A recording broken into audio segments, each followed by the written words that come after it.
format is blowing my mind, Chip. We're kicking things off already. Blake getting the Town Store and the Binding Mochi already attached. If this Pokemon in the active spot is poisoned, its attacks do 40 extra damage. Cloth kind of already hits like a truck, and now it's able to reach these bigger numbers that were holding it back before. Yeah, of course, that unhinged Scissors attack dealing 30 base damage, and then 160 more damage if the Cloth is affected by a special condition. And the main way Blake is going to be activating that clause is by utilizing the Brute Bonnet that he does play in the deck. Its ability, Toxic Powder. If it has a Ancient Booster Energy Capsule attached to it, you can poison both active Pokemon, except for, of course, Ancient Pokemon usually will have that Ancient Booster Capsule, keeps you away from those special conditions and all of that. But right away, Blake just grabs the Ultra Ball for the Squawk ability. That tells me that his hand is not super strong, and we're going to see that Squawk and Seize. You've got to dig a little deeper. There's a lot of moving parts in this list. This has been the binary with Cloth. If you get established, you can just start wailing on your opponent, hit after hit after hit. But can you find all the pieces? Brute Bonnet, Ancient Booster Capsule, and Hisuian Heavy Ball, maybe getting a second Cloth. The missing piece here is a double Turbo Energy. Yeah, double Turbo Energy, being able to set up for the attack on the next turn. Blake does grab out that Blood Moon Ursaluna, which is a great attacking option at the end of the game. Kind of nice card that can just slot into so many decks so well since its attacks are all colorless. And thanks to Blake playing 4 double Turbo Energy, he can actually use that Blood Moon Ursaluna maybe a little bit earlier than some other decks would be able to utilize it thanks to its seasoned skill ability. And with that base damage of 240 or 220, as the case may be, we'll have to see, you have to be very picky about what targets you might be able to take down later on in the game. But against another single prize deck, it's just going to be an all-out slugfest. Whichever one of these players misses a beat could fall irreparably behind. But the Toxic Powder looks like it is now used. Both active Pokemon are poisoned, and with the Radiant Hisuian Sneasler here, it's going to boost the damage that the opponent's poison Pokemon does take. Yeah, that Poison Peak ability making it so that Okie Dokie over on Jim's side will be taking 30 damage as opposed to just 10 from that special condition every single turn. Now it looks like Jim is going to kick things off, and I'm excited to see what we can find from this Okie Dokie deck. There's a potential for a turn 1 attack here. Yeah, Blake, even though, can't attack going first, still got a little bit of chip damage, is perfectly established, just still needs to find those energies. There is one copy of Chorus's Tenacity to hopefully search that out, but Jim has to show us now what this Okie Dokie deck is capable of. If you can attach, let me see, we've got a Legacy Energy in the deck, Chip, and Luminous Energy. This is going to count for fighting and also the Darkness Energy to activate that Adrena Power ability, boosting its HP by 100 and its damage by 100. Yeah, it's not like Okie Dokie really hits any specific great numbers into any of the meta decks. Obviously, you hit Terapagos for weakness, so you can one-hit KO that pretty easy. It's really just about being a straightforward, consistent deck that it's a one-prize Pokemon that has a lot of HP and does a reasonable amount of damage. Good punch, is pretty good, it turns out. And the way Jim using his deck list here is going to be setting up these Okie Dokies is through the use of Experience Share in order to retain energy into play turn after turn as his Okie Dokies are getting KO'd, but also using Energy Sticker, a card we have not seen too much. He couldn't utilize that in order to potentially get some extra energy cards in play, provided, of course, he can flip heads. Ooh, I like the beautiful switch card there. Just getting rid of poison, but also healing off that chip damage. And there's the EXP share you were talking about, Chip. Keeping those energies in play is so important to keep up your pressure, to keep up with your opponent's pace. I can imagine this Okie Dokie deck would be absolutely frustrating for something like a Raging Bolt to chew through all of this HP, potentially forcing a 7-prize game with the Legacy Energy. It looks like Jim will just hit that attachment to the active. Professor's Research throws away the hand, still needs to dig deeper the same way we saw Blake do on his first turn with Squawkabilly. Yeah, off these 7 cards here, I think with the attachment to the active, Jim is recognizing, okay, it's pretty unlikely I'm pulling off an attack this turn. He's trying to set up for maybe a little bit of the future. He's got the attachment to the active, the experience share, EXP share there on the bench. Will be able to retain that energy in the future turns. He recognized, yeah, it's not super likely I'm going to find Energy Sticker, flip aheads, get Luminous Energy, and switch back into another Okie Dokie. We'll just send this one up to the active. But here we go, first Energy Sticker. Okay. Flips it here. Is there any energy in the discard pile? Might want to take that back. Yeah, can't actually play that card. Yeah, you don't want to get this mixed up with like Energy Lotto, which lets you look at the top of the deck. Yeah, cannot use Energy Sticker with no energy cards in the discard pile. So it doesn't get burned. It's not just whiffed and wasted. You just can't play it at all. Yeah, it's one of the rules of the game. You cannot play a trainer card if it's known that it will have no effect. But Jim actually does have a combination of cards here to get an energy card in the discard pile. I think he maybe just got a little ahead of himself. You know, it's still fine, though. Using this Nest Ball here, he can go grab the Radiant Greninja that he does play as his Radiant Pokemon, and he's got Earthen Vessel in the hand as well to go fetch out a couple of energy cards. And then we can see concealed cards, puts an energy in the discard pile, draws a few cards, and now Energy Sticker can get that attachment. Jim getting into the game because of his child, 3-0 at a regional, throwing him up on stream. You know, there's a lot of thoughts swirling through his head, but you've got to stick to your game plan, Chip. You mentioned this is kind of a straightforward deck. Just get set up and start attacking, and I think now we're starting to see him find his groove. Earthen Vessel, fishing out 2 basic fighting energy from the deck. One of these will be discarded with concealed cards to get a little bit more draw. There's already been the attachment for turn, of course, to the active, and we will see if Energy Sticker will allow Jim to take the first hit and maybe take over the tempo of this game. Concealed cards used. What are those 2?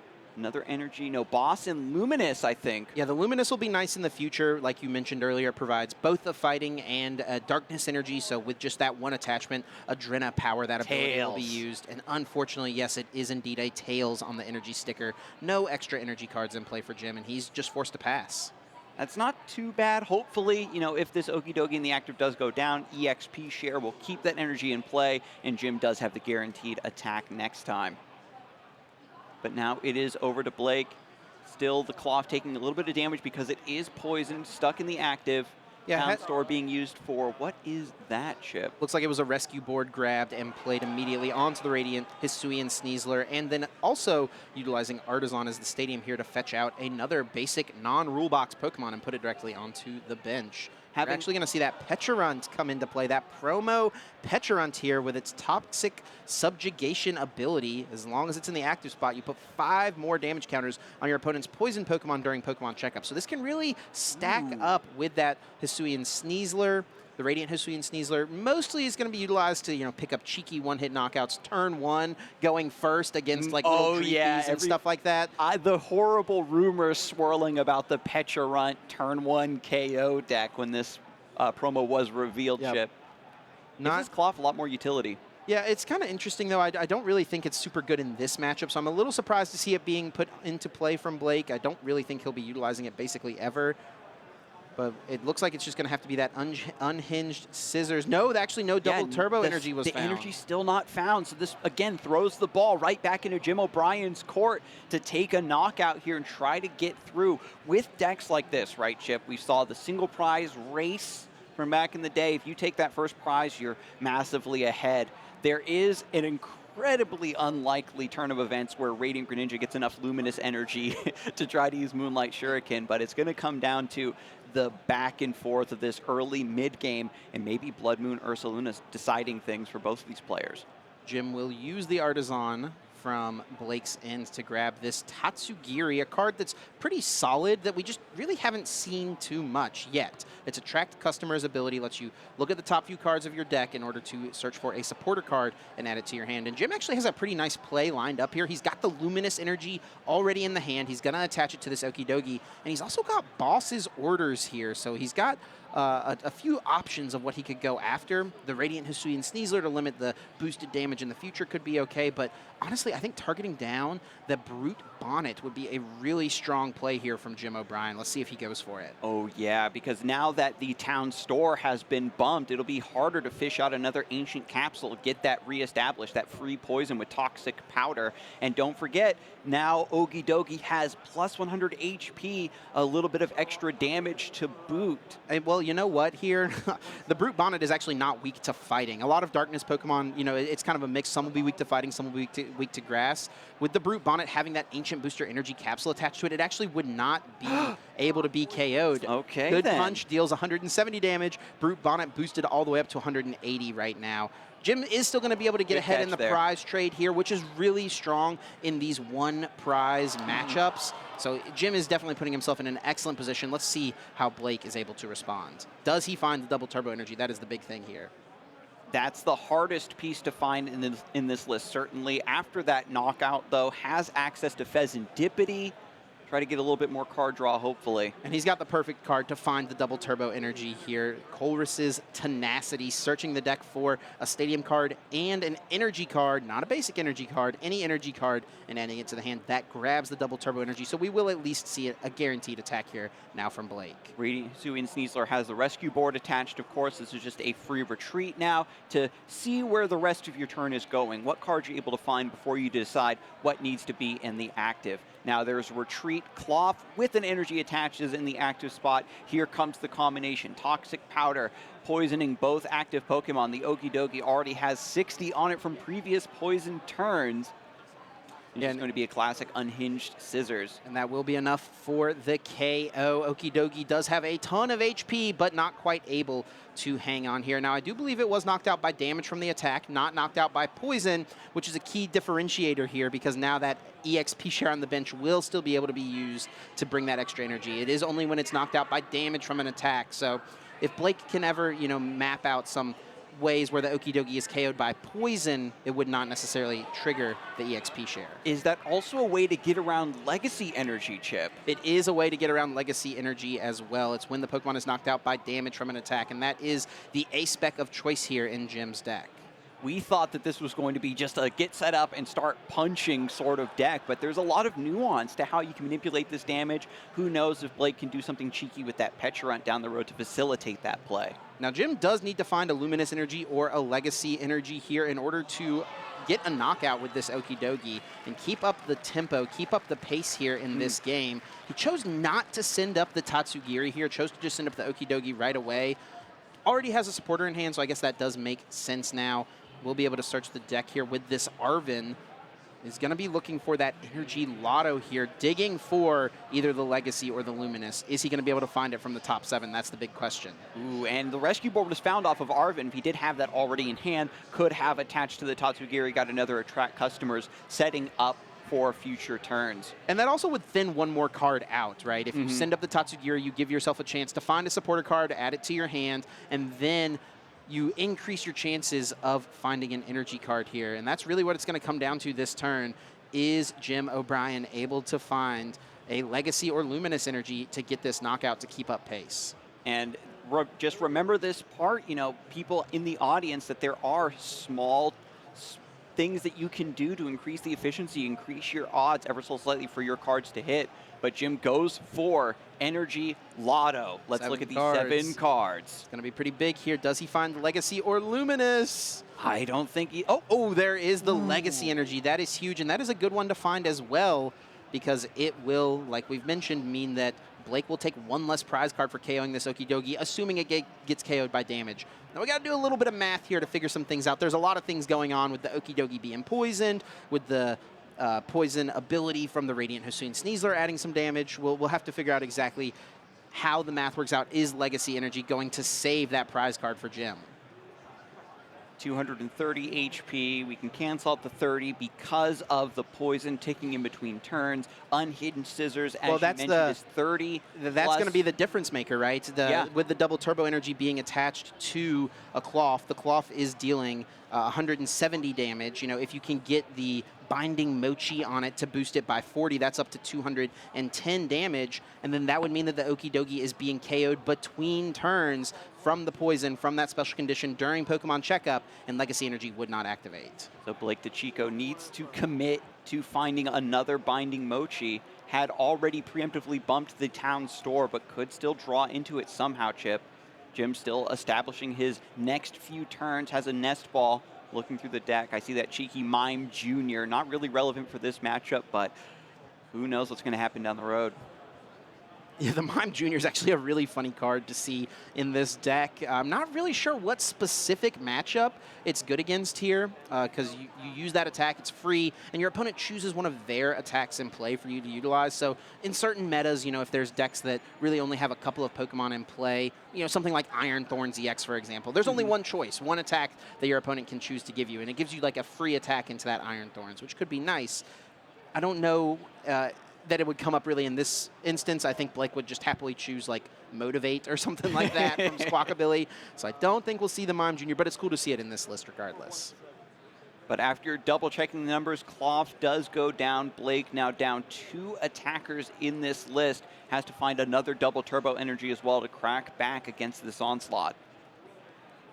There is only 1 copy of Colress's Tenacity, which is a big part of the matchup, Chip. If you can't keep up your attacks, if Jim gets a 2-prize lead, 3-prize lead, Cloth doesn't have that multi-prize comeback potential that Lost Zone used to enjoy using Sableye.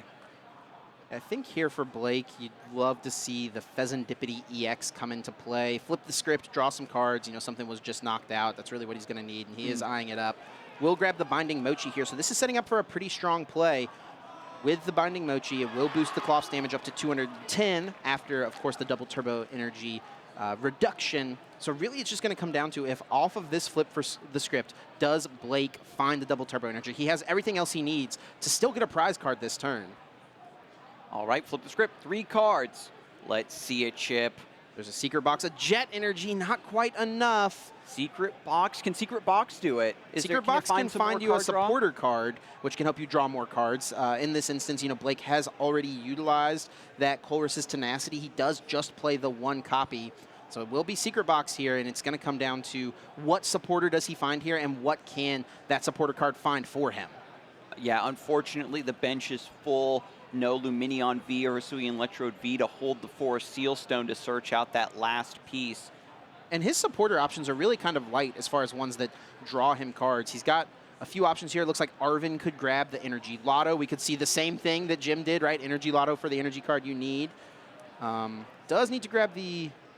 Oh, yeah, actually, the Secret Box can just get all of these pieces, of course. Secret Box grabbing you the tool card, the item card, the supporter card, and also a Stadium. No Stadium to grab here.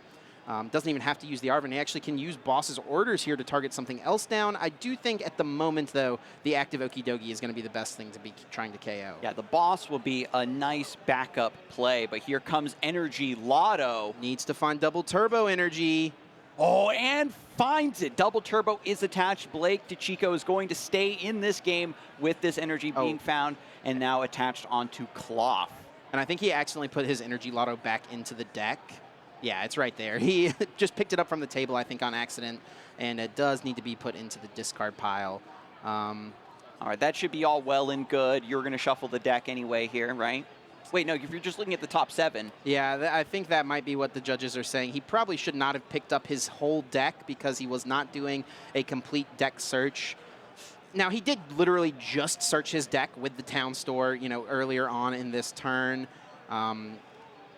But he's really not supposed to be looking through his whole deck because he just used Energy Lotto. He was only looking at the top 7 cards, right? Yeah, I think that you looked at the top 7 and then you were going to shuffle, so you're allowed to pull the Energy Lotto back out. The judges might just want to confirm that that is the exact Energy Lotto that was played, get it in the discard pile, and you're going to shuffle up regardless. Yeah, he was about to shuffle the deck, but the issue is that he looked at the rest of his deck, right? You're not allowed to just pick up and look at your deck whenever you want. So even though he has searched his deck previously this turn, he's technically not supposed to be able to look at his deck after playing something like an Energy Lotto that only looks at the top 7. So I think that's probably the discussion the judges are having here. And there is definitely a chance that this could lead to some sort of penalty here for Blake.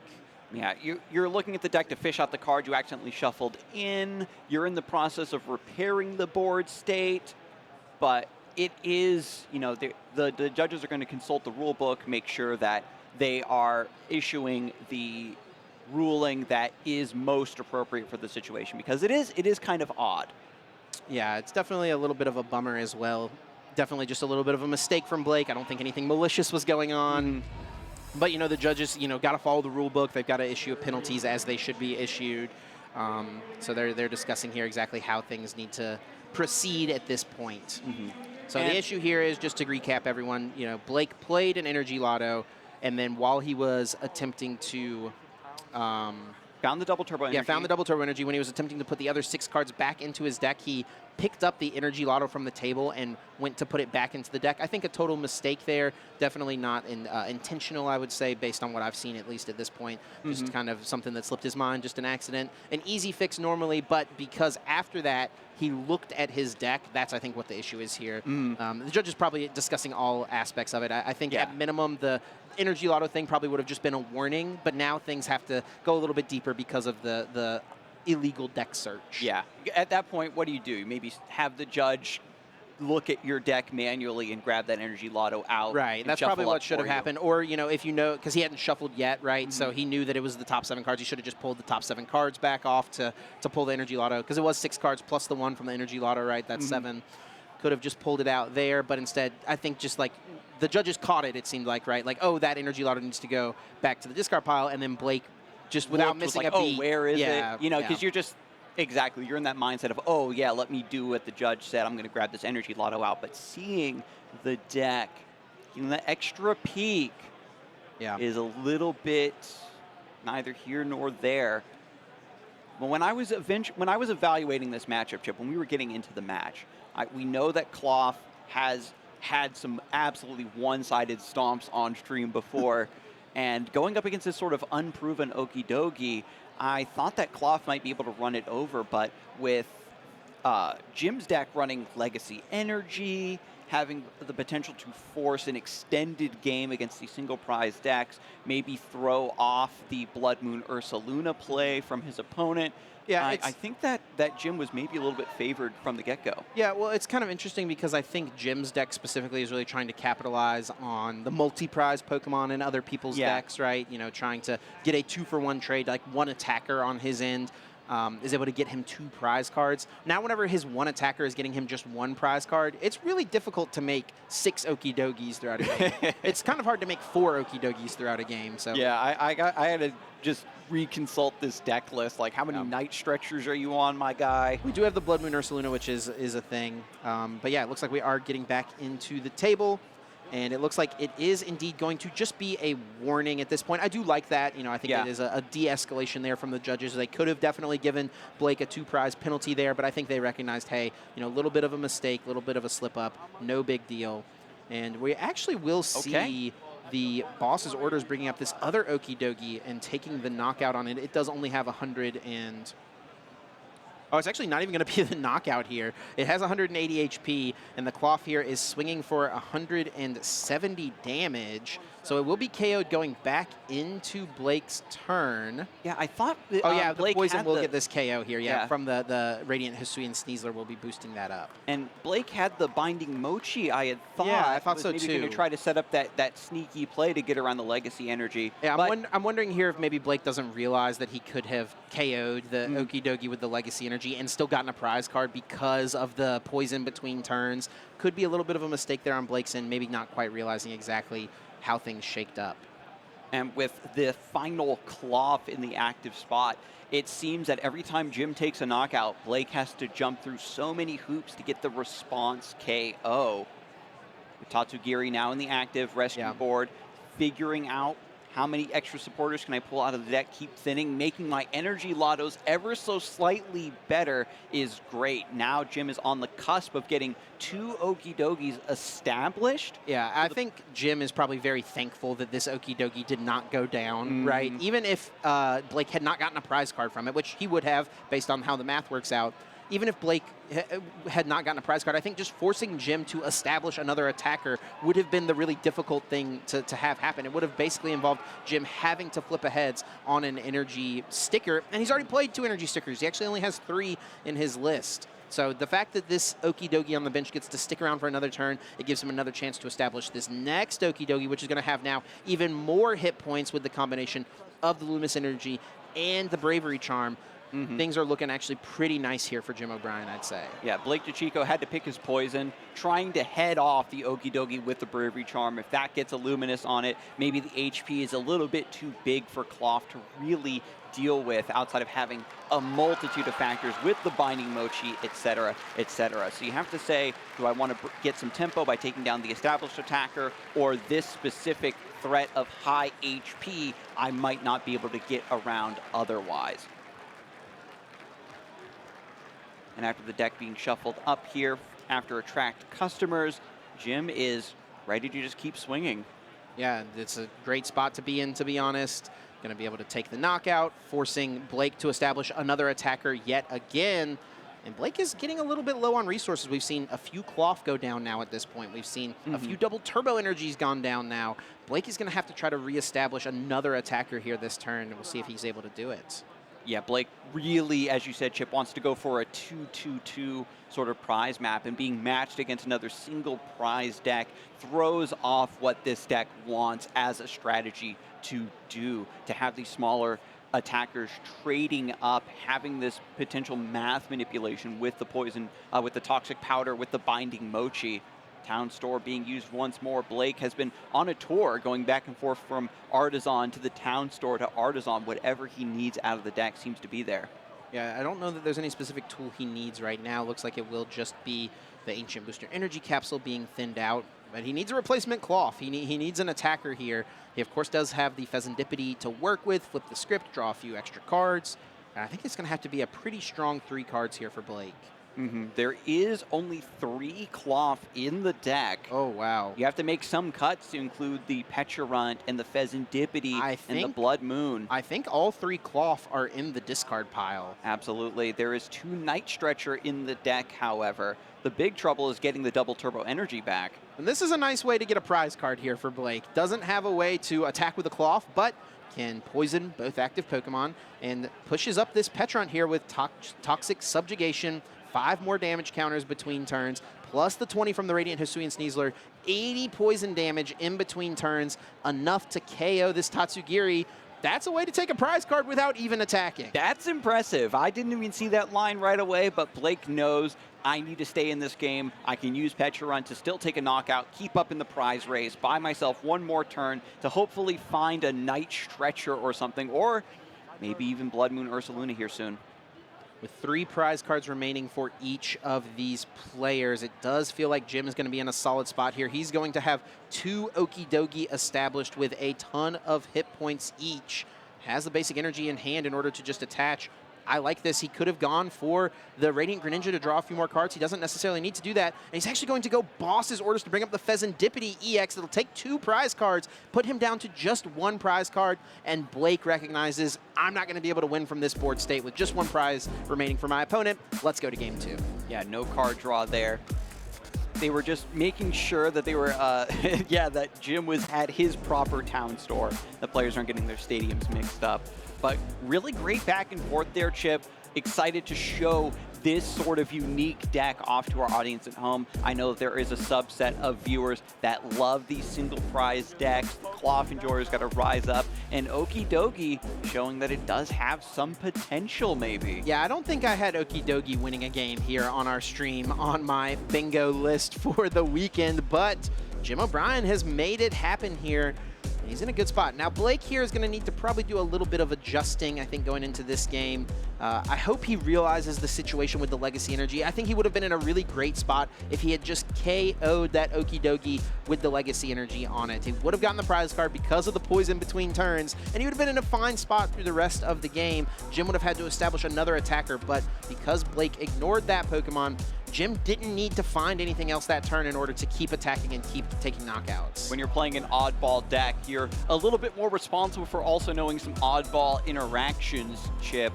Blake, also that play with the Binding Mochi, getting around the Legacy Energy also happened right after the judges had to pause the game. Maybe just didn't quite get locked back in fast enough to keep that at top of mind. Jim also had opened up beautifully with that early switch card, getting rid of some of that damage, and we'll see if he can clean up his play as well, because he missed a couple of track customers, and that can turn an energy lotto into a whiff when it could have been a hit. And if you lose out on those energy finds, those attachments, Jim could be the one that falls super far behind in the early stages. It does look like Jim had a mulligan, so Blake will get one extra card to work with. Jim does finally have a basic Pokemon here. The players will set out their prize cards, and we'll get in to this second game here in Swiss Round 4. Okie dokie. I have to just keep saying it to myself, Chip. It almost doesn't feel Unreal. real, does it? Yeah, and if it was any other matchup, I think we'd be talking a lot more about Mime Jr., certainly, but both players have their main attackers in the active spot. They don't have to find any switches, do any dancing around. With Jim going first, Blake is the one who gets the first swing. Super effective classes. These decks are out for some shenanigans. Yeah, really kind of tough prizing over there from Blake as well. He's got that secret box prize, his A-spec of choice, the Colress's Tenacity being put down. And for Jim, 2 fighting energy and the prizes with luminous energy means these lottos are going to be very, very rough. Very rough indeed. But Artisan enters play for Jim, able to get more basic Pokemon established. We have multiple Okidogis, hopefully with EXP share, Tatsugiri joining the charge. This is how Jim wants to operate, having multiple Pokemon pseudo-established, whereas Blake seems to have these bursts of, I have the Cloth, I have the Double Turbo, I'm ready to go. Hopefully he'll be able to replicate what he did in game number 1 with Squawkabilly, finding the Hisuian Sneasler, finding the Brute Bonnet, and the Ancient Capsule. It seems like such a huge ask for Blake to get all of these moving parts together, where Jim seems to just want to play pretty cleanly, a little bit more basic here. Oh, but that's a pretty unfortunate whiff there from Jim. No energy attachment. 3 energy in the prizes decreases his chances to have one in that opening hand. He does not find one. That is a big deal. You really want to be attaching an energy every single turn as this Okidogi deck, and this is a great opening here for Blake. He chose to go second here. Can he piece together everything he needs to get off this turn 1 unhinged scissors? He's going to need to find a double turbo energy. He'll need to find the Brute Bonnet and an Ancient Booster Energy Capsule. If he can find those 3 cards, that's step 1 right there from Jim's own Artisan. That's step 2 with the Ancient Booster Energy Capsule. Now just needing double turbo energy. Part. Can he find the double turbo? That is the big question now. It's going to be Nest Ball. I think there was an Ultra Ball there. Maybe snag Luminion to get Colress's Tenacity to get the double turbo. Well, let's remember that Colress's Tenacity is in the prize cards He's only this playing game. 1 copy. Just the 1 copy, that's right. So is not going to be able to find it to guarantee the energy. It might come down to something like a Squawkabilly, Squawk and Seize, in order to draw 6 cards and hope to find a double turbo there. So Squawkabilly was indeed the grab off of Nest Ball number 1. Nest Ball number 2 picks up another Cloth and Rescue Board on that bird just in case. Yeah. Any more out to thin out of the hand before we Squawk and Seize and Ultra Ball for 1 more, maybe that Sneasler. Yeah, can grab 1 more Pokemon. I think Sneasler would be a fine thing to add to the board here. You're going to want it in play at some point. It does seem like it creates some pretty good math in this matchup specifically, almost working out perfectly to KO 230 HP Okidogis. So nice to see that hit the field, and we even see Blake having that Town Store as the last stadium in hand, and he is going to choose to use it now before the Squawk and Seize. I mean, I think this is him just recognizing it is so important to find double turbo energy. I want to thin as much as possible to increase my chances as much as possible to find this DTE. Beautiful.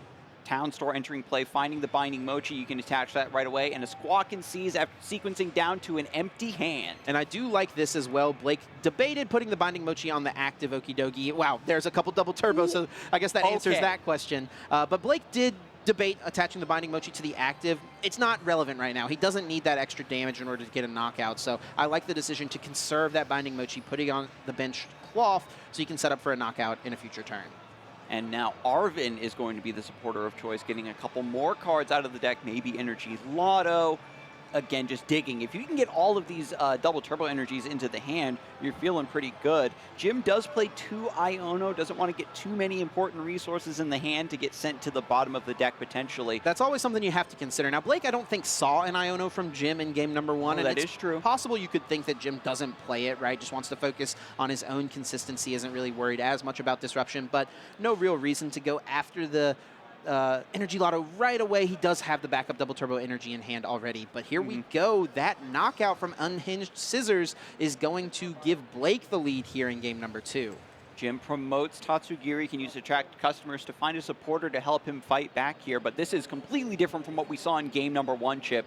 Jim had missed the attack, so to speak, but had the XP share to keep that energy in play. So now he's 2.5 steps behind almost. Getting your attachment for turn is going to try to maybe keep Tatsugiri in the active spot for this turn just to give something up. Legacy Energy doing a lot of heavy lifting to keep him back in this game. If your opponent kind of takes a blank knockout, doesn't get a prize, that is the angle that Jim needs to stay in this game. Yeah, Jim does have the counter catcher in hand. I don't know if I would hate to see like a stall option here from Jim. He does kind of need to buy a turn at this point. He's got an Iono in the hand, so something he could do would be to counter catcher, bring up this Brute Bonnet, stick it in the active with its thick 3 retreat cost, I was just about to force say. Blake to try to move it on the next turn in order to even get off an attack. Yeah, this Okie Dokie is going full Giga Chad mode with the Legacy Energy, has that darkness for Adrena Power for extra HP, extra damage, and now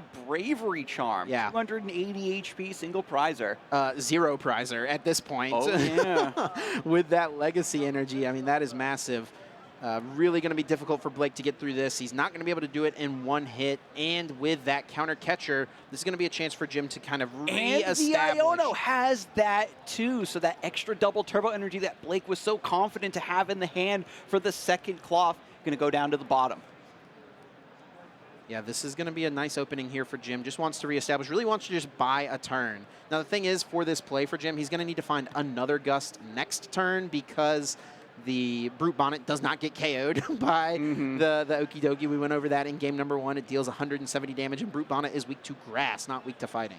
So there is switch cards in the list. Has Ultra Ball, as well as Forest Sealstone, can grab a Pokemon V, can get all the pieces necessary. The secret box is in the prizes, if I recall.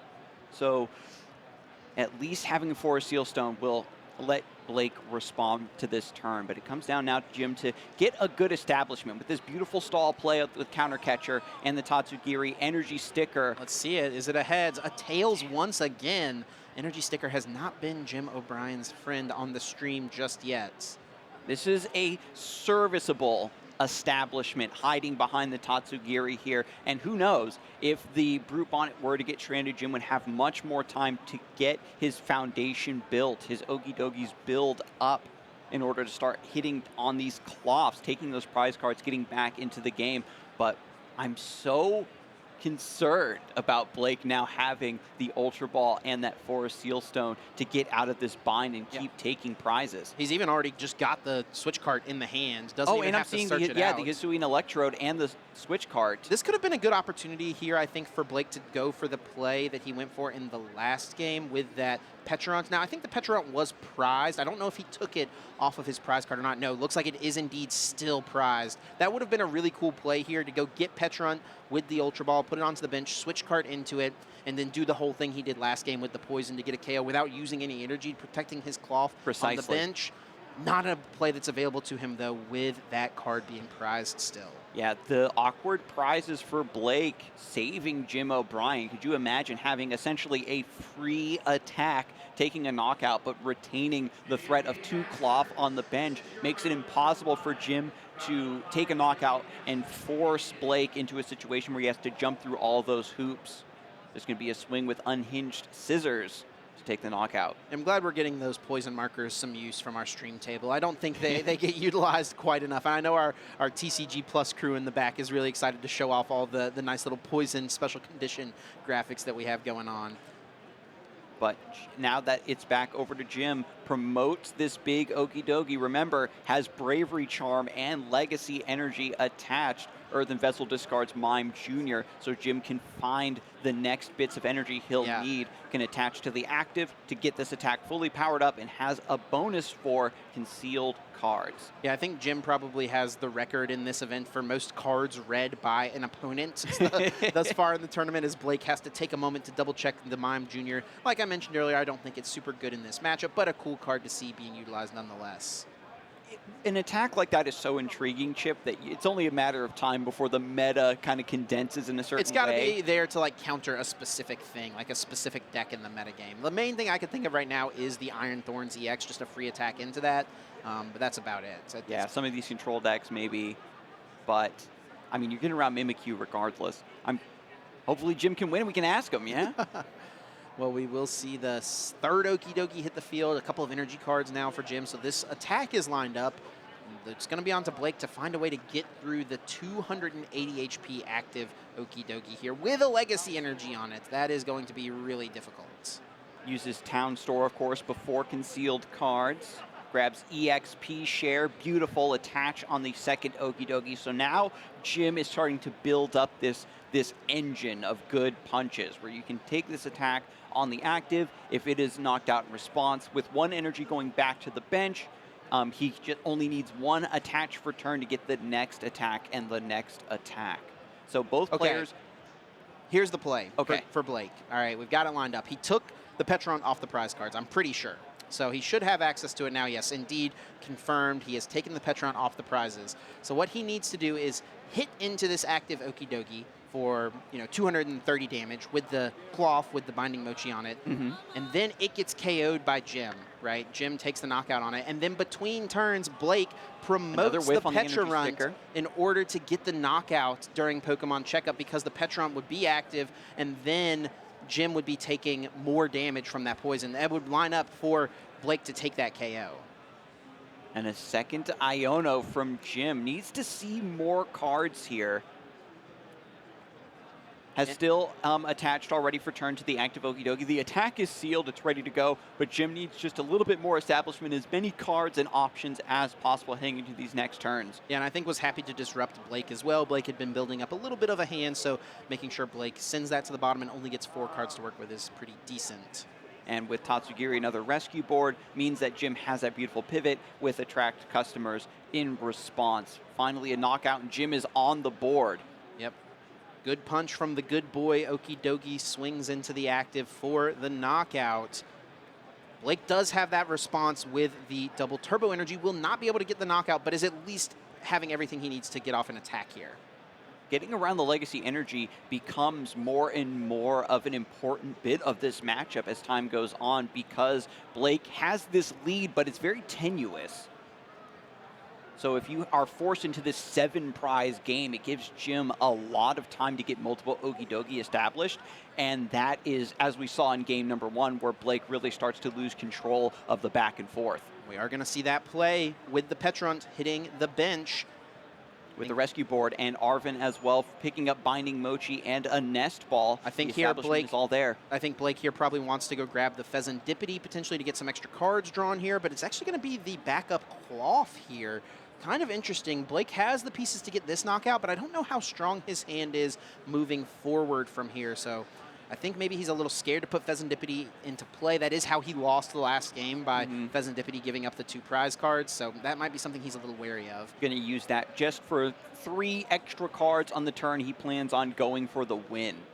So here we go. Unhinged Scissors, I believe, should be 230 damage onto the active Okie Dokie. 170 from the attack. It does 190, minus 20 from the double turbo, so 170. Plus 40 from the Binding Mochi, plus the poison, plus the 2 extra damage counters from the poison. Oh, actually, I think 240 is the number. Is that right? 240? Yeah, 210 plus the 10 from poison, plus the 2 more from the... Yeah, it will be 244 dice onto this active Okie Dokie. Absolutely amazing. Big swing here, and this Okie Dokie, as you talked about, Chip, is perfectly prepped now for subjugating chains to come into the active spot on Pecharunt.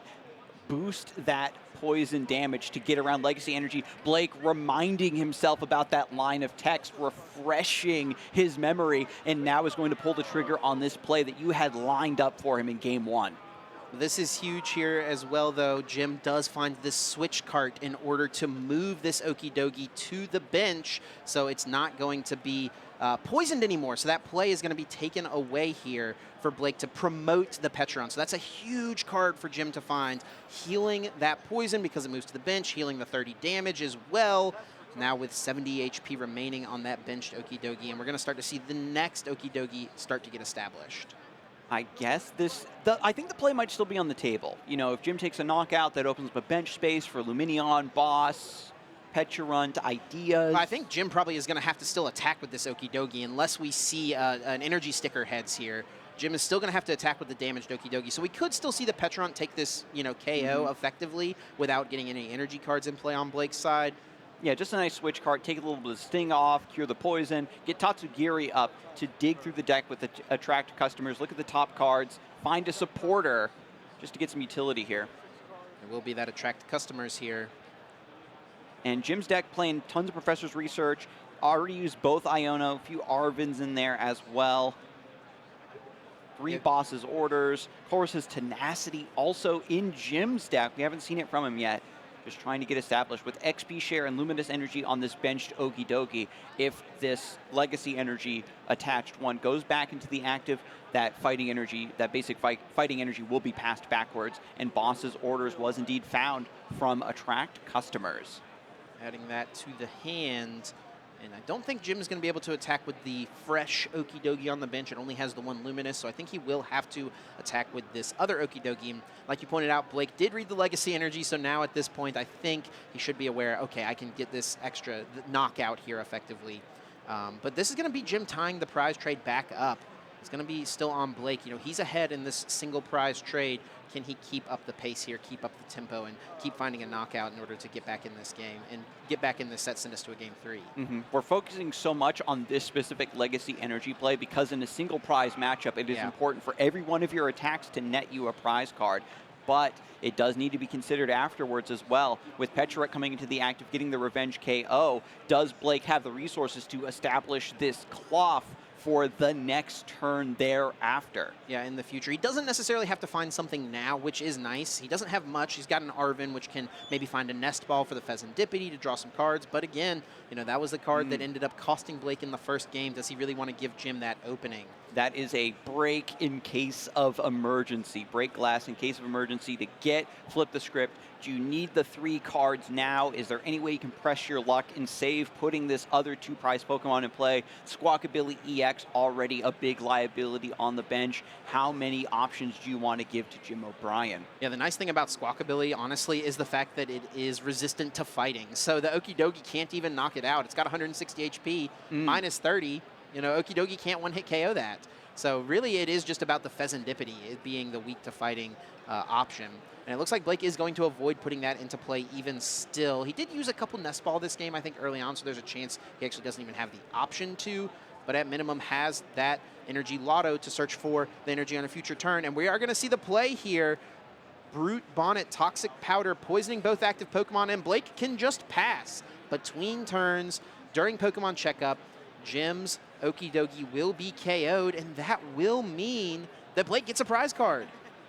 The bonus damage counters from Peturunt and Radiant Hisuian Sneasel will stack. They will combine here in order to deal the additional 70 HP. Even after that switch card, it wasn't enough to save Okidogi from this play. And just for you viewers at home, take a look at the fine print here. That's what it's all about. The fine print is the difference maker here. Normally you just know Legacy Energy, that means my opponent takes 1 less prize card.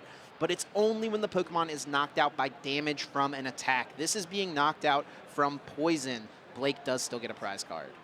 And once every player has been filled in on the situation, the judges are aware, and Blake managing to take a prize here when Jim thought he couldn't do it. Yeah, and the big thing as well is that this does not trigger the EXP share on the bench. It has that same text. Oh, he's double dipping. When it's knocked out by damage from an attack. Now, luckily for Jim, all he's going to need is an energy card, a basic fighting energy card, and that will suffice here. This game has so many nuanced interactions with, with the resistance, with the EXP share and poison, legacy energy. I really got to pay attention here. My goodness. Yeah, keep up, buddy, because this one is not something I think either of us had given any thought to heading into the weekend. I have to ask for forgiveness from the audience because I didn't study the Cloth Okidogi matchup.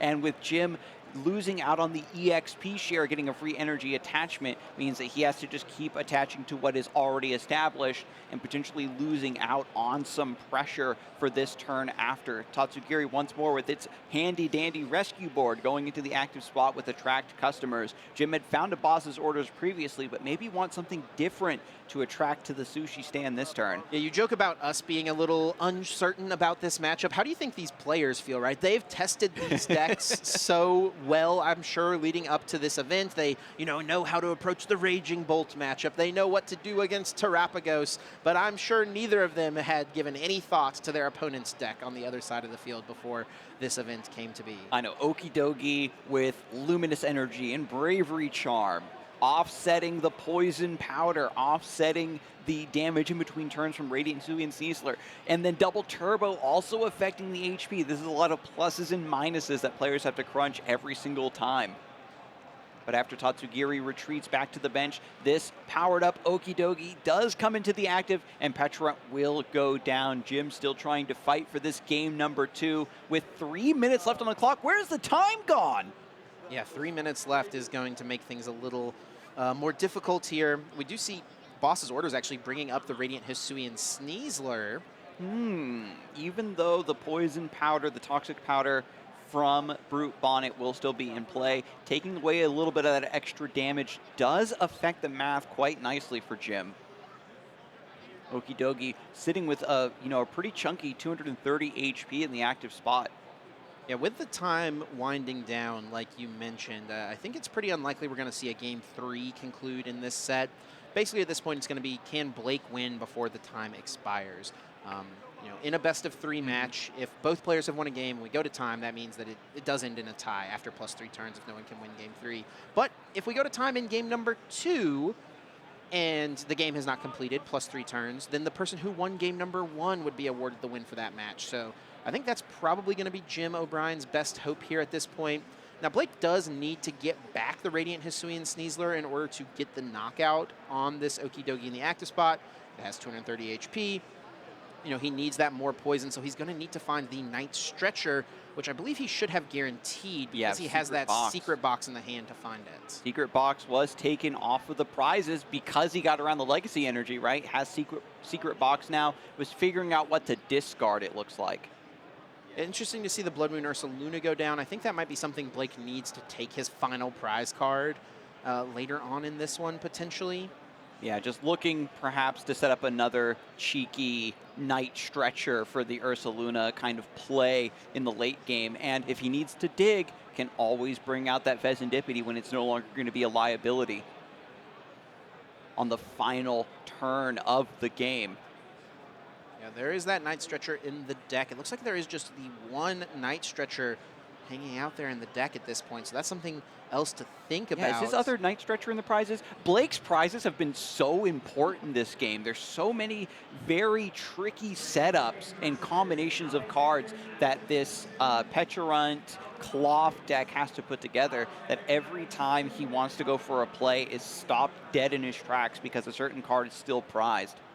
We've talked about how Iono has been decent for Jim at this point in the game. The Iono here for Blake could be a really big deal. And as we see here on the prize cards, Night Stretcher is still hiding there, that second copy of the card in his list. It looks like he will take it probably on this next KO, so that is good for Blake. But he is going to be able to find the one Night Stretcher off the secret box to guarantee the KO this turn, provided he can find a double turbo energy. There it is. Beautifully done from Energy Lotto coming through for Blake this time. Double turbo. And I was worried. Every time Blake was getting a couple double turbo energies in the hand, Jim had the Iono to disrupt and put those back down to the bottom. But Blake has kept up this tempo beautifully. Petulant kind of stubbing in to take that cheeky attack and get a prize. Now Cloth is ready to go, joining back into the fray in the active spot with Night Stretcher, finding the Radiant Hisui and Sneasler. And this means, Chip, the math checks out. The math checks out, and this will get around the second EXP share that Jim has on the bench. Once again, denying that energy retention, and also with this play, limiting Jim to just 3 cards thanks to Iono. With no bonus attachment from EXP share, limiting the hand size. Jim O'Brien not running Vezendipity to get a little bit of extra card draw to get out of the situation. it's maybe going to come down to another stall play. Tatsugiri attracting customers, hoping that Cyrus comes back around. Yeah, or a potential flip from an energy sticker. That might be the deciding factor here. If Jim is able to flip heads on an energy sticker plus find a luminous energy, he can still power up Okie Dokie in one turn. We might have to see this attack here come down to a flip. Oh, and that is a nice play as well. Lost Vacuum does get rid of the rescue board from Jim Obrien. That was going to be his pivot this turn, send up the Tatsugiri. Ooh, yeah, Jake is really tightening in on Jim's game plan, restricting every possible out he has to find cards and resources and options for this play. Put your opponent into a corner and then keep beating them down with unhinged scissors to try to turn this game into a tie. Yeah, 210 damage from the cloth, and then the poison would knock out the Okie Dokie. Now, did Jim... Oh, hold on here. Did Jim boss before he used the poison? Yeah, I think so. They just didn't put a poison marker on the Okie Dokie, so it will go down. Yeah, that Okie Dokie, of course, active last turn. So now Jim, really in a tough situation here, needs to find something. Only 4 cards in hand now after the draw for turn. Tatsugiri promoted anyway, even without the rescue board. There is a town store in play, but Jim, of course, only running 1 rescue board, and that is in the Lost Zone. So Jim, it behooves him to certainly just hide behind this Tatsugiri, try to build up some cards. I don't know if it's possible for Blake to, with the way the turns lined up, we can see at the bottom, Jim is turn 1, Blake would be turn 2, Jim's going to be turn 3. And I don't really like the basic fighting energy attachment there from Jim. I think he needs to play to the energy sticker play of getting a luminous energy attached plus flipping heads on energy sticker. By attaching the basic fighting energy now, he has no way to boost his damage. And he drew into luminous plus energy sticker here.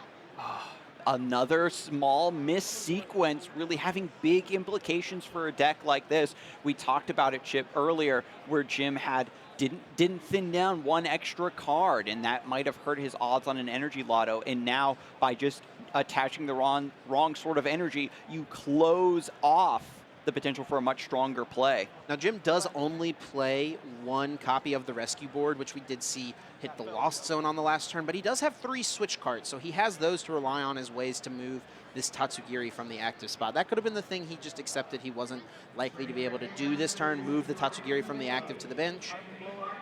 An Iron Bundle going to be employed. Its ability, Hyper Blower. You send it to the discard pile from the bench, forces your opponent to send a different Pokemon of their choice into the active spot from their bench. Looks like Blake will choose the Pecharontier. We're going to see concealed cards. You can discard any energy, including specials. So Luminous Energy has been discarded by Radiant Greninja to draw 2. Jim's still digging, not sure if he can't take a knockout this turn whatsoever. And no way to do so. I actually would, I guess, technically, with a flip of a heads on an energy sticker, could KO the Petrons, right? His attack does deal 70 damage. Petron's weak. But it looks like Blake is content to just draw and poison and knockout here. I think that's exactly what we saw happen. Now it's on to Jim here, taking this KO. But I think Blake has everything set up on board he needs to close things out. And it looks like we are actually in turn 3 of time here as well. Blake is just a little bit short on having the necessary amount of attacks to get the final prize. So I think that is going to mean Jim is going to come away with the win in this set. A 1-0 victory for Jim Obrien and his Okie Dokie deck. This is an aspect of the matchup that we haven't talked about a lot, Chip, and it's something we used to see a lot in the past with Lost Zone, where the single prize mirror matches can take a while to conclude. Players need to do so much research and so much setup to not just get their attacks for the turn that's currently happening, but also down the road. And when you're forcing a 6 or 7 prize card game, that's a lot of cards drawn, that's a lot of sequencing, a lot of time on the clock. Now, I think Blake made some excellent adjustments in game number 2, and if we had one more turn, he was going to win game number 2, but I think a mistake or 2 in game number 1, not being familiar with the Okie Dokie matchup, I mean, who can fault him for that? Yeah. Did lead to him losing that game number 1. He maybe could have found a way to win that first game, but as the result stands, Jim Obrien, with a cheer from the crowd, gets the win here. You love to see it. I mean, a player like that got into the game because of his kid, playing such a unique deck that wasn't really on anybody's radar, now moving on to 4-0. 4-0. Here in Louisville. Absolutely crazy story. We're going to see Okie Dokie in day 2, potentially. I mean, Jim's only 2 wins away from making that happen. Has to go 6-2. This is first regional, making day 2, just, put everybody else to shame. My goodness. Wow. Yeah, what a game. Great to see a few unique decks as well. It's what I love about regionals. We get the high-level competitors playing the meta decks. We get people who, are trying to, keep up and compete, using their own homebrew lists and stuff like that. And then we also get people who are, kind of here for the love of the game, people who are here for their family, here because they've got someone else to support, and they just kind of end up playing in the tournament as well. And Jim Obrien is able to get to 4-0 with a unique deck. I mean, really, really cool to see. What a great story. And this is, I think, the perfect way to start our broadcast for day number 1. We can lean a little bit more into these underrepresented, spicier rogue decks. And then when we get into day 2, get into top 8, we can start showing off, hopefully, my caster picks. It's going to be all Palkia, all Pidgeot control tomorrow. Don't worry, we have plenty of time. We'll see tons of Dusknoir. We'll see, plenty of Dragapults, Terrapagos, Raging Bolt. These things will happen, and we'll see some of the best players in the game competing as well. But, I think this was a great showcase of, Pokemon is for everybody, right? And anyone can find success at a regionals if they put in the work, right? I have to imagine, Jim didn't show up and that was his first game with this Okie Dokie deck. He's probably been playing it with his kid and his friends at League, whatever it is, for weeks and weeks and weeks leading up to this event. He's familiar with his deck. He knew what he had to do each turn, and he was able to achieve a good punch to get a win. Yeah, and I can't wait to hear the story of how he ended up on this deck, how much practice he actually did, and what sort of matchups he's hit so far in the tournament as well, especially with that Mime Jr. But we're going to head things over to the lounge and hear a little bit